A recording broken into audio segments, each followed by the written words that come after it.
ប្អូនណាមានទៅឡានអស់6សានក្រៅមកអត់ដល់មក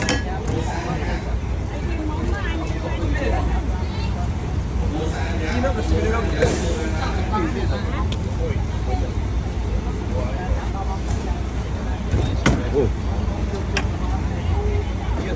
្សែ5មកជេឡើងណាបង